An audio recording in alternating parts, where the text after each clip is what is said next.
يا مساء الجمال، اخباركم ايه؟ ان شاء الله تكونوا بخير. جايبه لكم النهارده المرطب اللطيف ده خصوصا لاصحاب البشره المركبه او الجافه. هو نايت كريم. يعني انا كنت قايله ان هو ينفع يتحط الصبح وبالليل، بصراحه لا. هو يعني في سنه كده تحسي ان ايه، بشرتك جريسي او الكريم بيفضل عليها، فلا مش هينفع نحطه الصبح. عايزه تحطيه الصبح مفيش مشاكل على فكره، بس للناس اللي هي بشرتها مركبه لا، مش هينفع.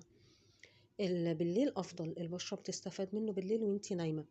هو مش دهني ومش بيسيب، يعني بيسيب كده اثر دهني لفتره بسيطه في البدايه. تمام. لكن هو كمرطب قوي، خصوصا لاصحاب البشره الجافه والمركبه الجافه. سعره كويس، ريحته كويسه، حجمه كويس جدا. بينفع في الشتاء على فكره، ما البشره بتبقى جافه جدا بينفع في الشتاء. مش اي مرطب على فكرة بينفع في الشتاء، يعني لو مرطب خفيف مش هينفعك، برضو هتلاقي بشرتك جفت، عملت قشر، مش ناعمة. المرطب ده لطيف جدا، انا بنصح بيه، من شركة ايفا هيلورونيك اسيد.